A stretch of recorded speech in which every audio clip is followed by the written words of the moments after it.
स्वामी को गुरुवर ने जो समझाया था और किया काम इस दुनिया में, फिर आर्य समाज बनाया था।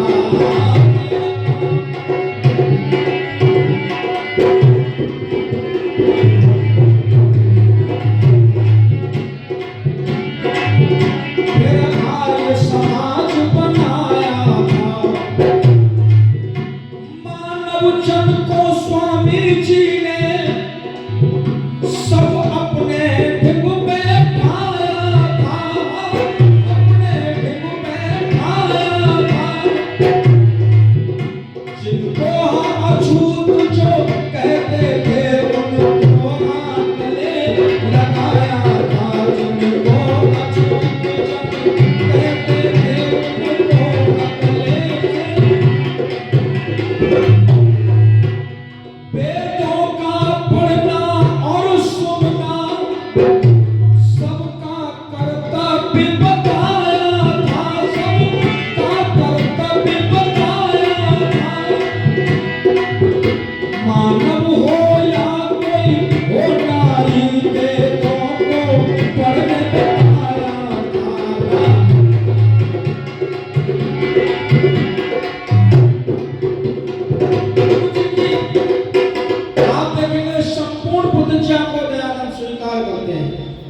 कहा था, गुरुदेव प्रतिज्ञा है मेरी, पूर्ण करके दिखला दूंगा, इस आर्यावर्त की बेदी पर जीवन न्यौछावर चढ़ा दूंगा। अपने जीवन को बलिदान किया दयानंद ने इस देश के लिए। मैं आपसे निवेदन करूं, दयानंद का व्याख्यान होता है, अपने जिले की घटना है जबरदस्त। आपने सरावल सुना होगा, स्वामी सरावल में आए, सूरज जी तो कई बार आए, और अलग छोड़िए आप डोमरी के पास में आपने गांव सुना होगा रुद्रनी। इतिहास में लिखा है समाजपुर। पंडित लेखराम जी जब आए तो कोई आदमी मिला, उसने कहा भैया ये कौन सी जगह है? बोले समाजपुर। तो इतिहास में समाजपुर लिखे हैं। और रुद्रनी पर स्वामी जी ने स्वयं उपस्थित रहकर के ये दिशाला बनवाई, और वहां स्वामी जी ने वेद का पारायण कराया। आप देखें वही ये दिशाला देख करके स्वामी ब्रह्मानंद जी महाराज ने भी बिल्कुल एटाओं में दिशाला स्थापित कर दी। आप देखो वहीं से आए। तो स्वामी जानी चौधरी जालिम सिंह जी, ये उनको लोग छत्री भी मानते हैं।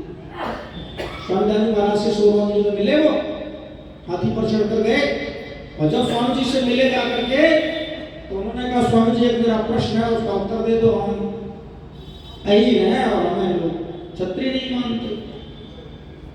तो स्वामी जी ने उनको उत्तर दिया कि तुम अहीर जो कहते हो वो ठीक है, मगर बात यह है कि तुम यादव हो। संविधान का शब्द है यादव, वहां से चलाई अहीर काले वगैरह ये जगह जगह बोलते थे, हमारे यादव शब्द का प्रयोग। तो आप देखें चौधरी जालिम सिंह अपने हाथी पर बैठाकर स्वामी जी को लाए और ला करके सरावल में रुके, और उसके बाद में जाकर उद्धरी रहे स्वामी जी। तो मैं आपसे निवेदन करूं, स्वामी जी महाराज का आगमन आश्रम में भी आप देखते हैं। स्वामी जी के चित्रावली में कभी आपने देखा होगा, दो शाणों को दोनों हाथों से अपनी भुजाओं से इधर उधर करके भारतवारी से निकलते हुए श्री कृष्ण दिखाई पड़ते हैं। कई बार लोगों ने अभ्यास किया, स्वामी जी महाराज अरे गंगा नदी पर स्नान करने के लिए जाते थे, कई बार स्वामी जी के लोग पीछे गए और लोग दौड़ना चाहते थे, मगर दौड़ते हुए भी स्वामी जी का साथ नहीं कर पाते थे, इतनी तेजी से चलते थे। एक इतिहास मिलता है चित्तौड़गढ़ का, स्वामी जी महाराज चित्तौड़गढ़ में व्याख्यान हुआ श्री सिद्धांत का, और वह संपूर्ण आप देखेंगे मेवाड़ के जितने राजा थे सब इकट्ठे हुए। तो महाराणा सज्जन सिंह जिनके महल में मुझे भी रहने का अवसर मिला, तो स्वामी जी महाराज ने वहां बैठकर सत्ता प्रकाश लिखा। तो महाराणा सज्जन सिंह स्वामी जी महाराज के अनन्य भक्त बने, और उन्होंने स्वामी जी को एक आप देखें जब निमंत्रण दिया तो चित्तौड़ से एक मंगलवाड़ नामक की जगह पड़ती है, कस्बा है मंगलवाड़। चित्तौड़ से जब उदयपुर के लिए जाएंगे तो बीच में आपको पड़ेगा। तो महाराजा ने अपना उस समय घोड़े बग्घी चलती थी तो बग्घी भिजवाई स्वामी जी के स्वागत के लिए, और स्वामी जी ने नियत समय दिया, इतने समय में मंगलवाड़ पहुंच जाऊंगा। तो एक चित्तौड़ के राजा ने वहां तक छोड़ दिया उनको।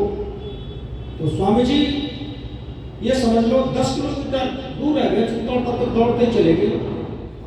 तांगे वाला जब तक आया अपना लेकर के बग्घी, तो स्वामी जी महाराज को जब देखा तो तांग उस बग्घी में बैठाए स्वामी जी, और वो उदयपुर का नौलखा महल गुलाब बाग शायद आपने देखा हो, कभी जाने का अवसर मिले तो आप जाइए। वहाँ 6 महीने 22 दिन रह करके स्वामी जी ने सबका विकास का लेखन किया।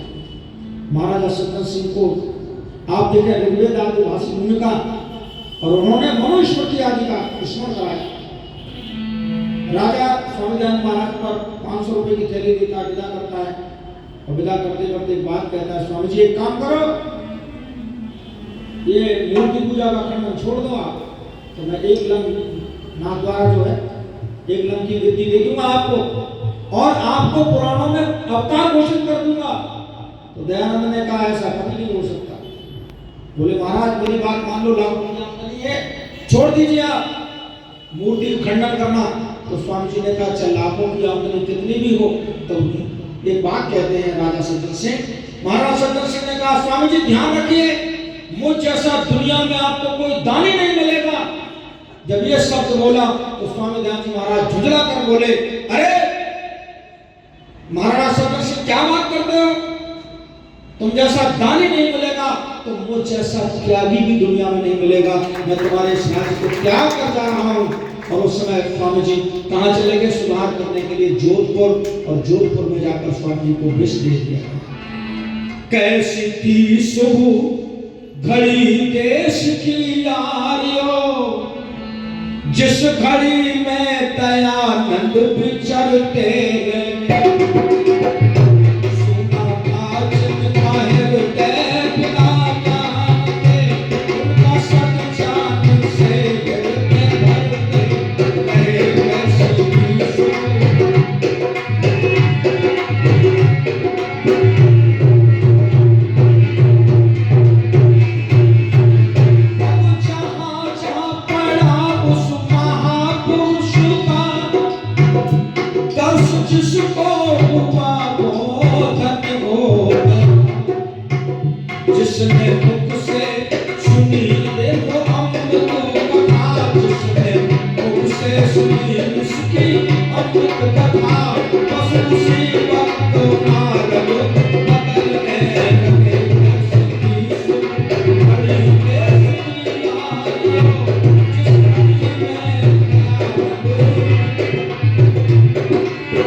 और जिसने सुनी ऋषि अमृत कथा बस उसी वक्त महाराज समझने लगे कैसी किस घड़ी देश की आयु जिस घड़ी में दयानंद। आप देखेंगे स्वामी जी का विचरना होता था और लोग अचंभा करते थे, लोग आश्चर्य करते थे, अरे लोगों ने मस्जिद में लेकर स्वामी जी का व्याख्यान कराया। आप देखेंगे इस समय जो लाहौर है, लाहौर में स्वामी जी का व्याख्यान हुआ तो स्वामी जी एक मंदिर में व्याख्यान हुआ, हजारों लोगों की भीड़ उपस्थित थी, तो स्वामी जी ने मूर्ति पूजा का खंडन करना शुरू कर दिया। मुसलमान कहने लगे भाई ये बढ़िया है भाई, ये तो बहुत अच्छा है भाई, इसको ले चलेंगे कल को अपने यहाँ। तो दूसरे दिन स्वामी जी इसका हमारी मस्जिद में प्रचार कर दीजिए। तो स्वामी जी मस्जिद में प्रचार करने लगे और हजारों मुसलमान इकट्ठे हो गए और स्वामी जी ने कुरान की बखिया उधेड़ना शुरू कर दिया। जब कुरान को उधेड़ना बखिया शुरू कर दिया तो सारे के सारे कहने लगे ये क्या कर दिया तुमने, स्वामी जी हमने तुम्हें बुलाया था और तुमने हमारे खंडन करना शुरू कर दिया। तो स्वामी जी ने कहा तुम नहीं जानते, रोटी तुम्हारी खाई तो तुम्हारा कीचड़ साफ कर गए थे, गंदगी निकाल गए थे कुरान से।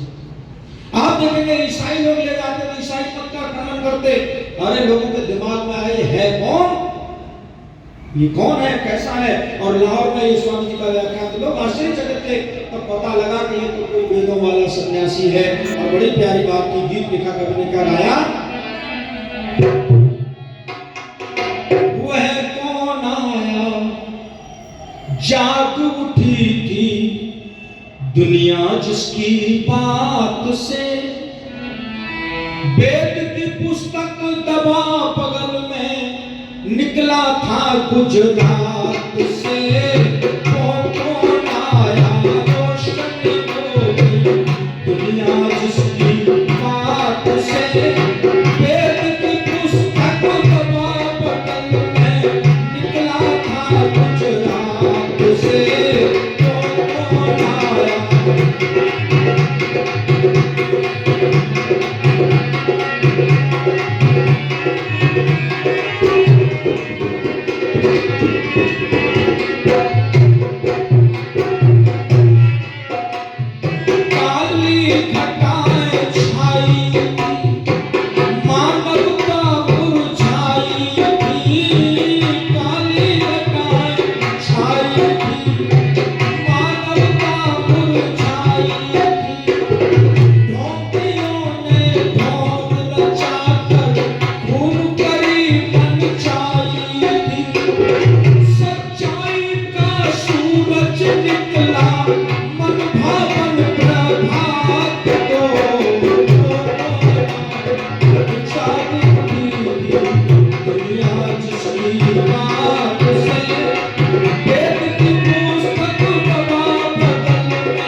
आप देखे वो कौन आया, लोग मास्टरी करते थे और स्वामी जी के विचारों को सुनने के लिए मैं आपसे निवेदन करूं, स्वामी दयानंद महाराज को विष दिया गया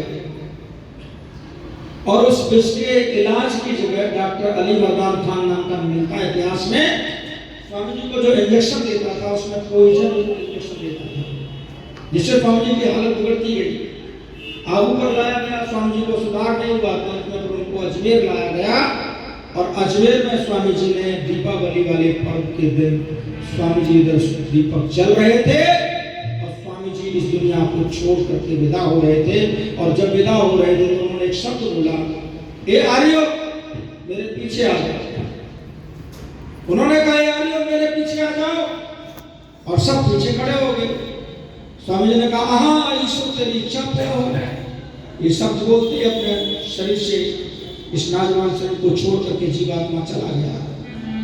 गुरुदत्त विद्यार्थी ने कहा वाह दयानंद, मैंने बहुत कुछ तुमने प्रयास किया मुझे आस्तिक बनाने का, मगर मैं नास्तिक रहा, मगर आज दयानंद तेरा इस शब्द ने मुझे आस्तिक बना दिया।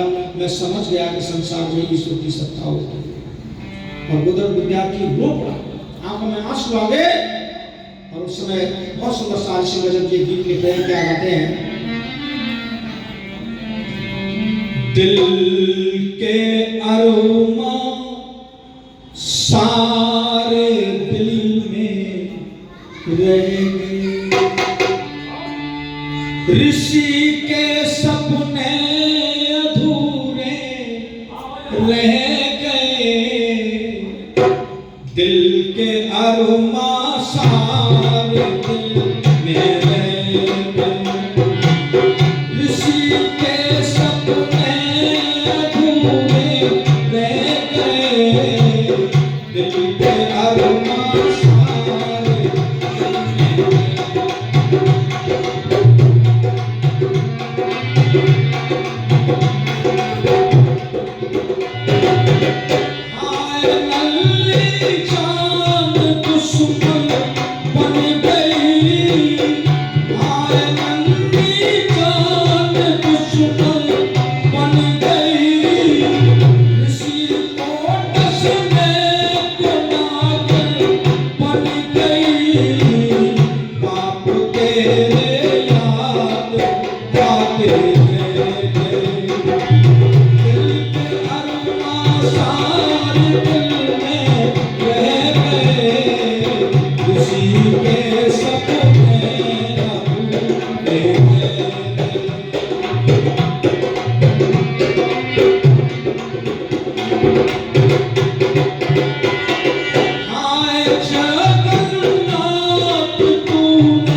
दिल में है, दिल के अरमां सारे दिल में है, दिल के अरमां सारे दिल में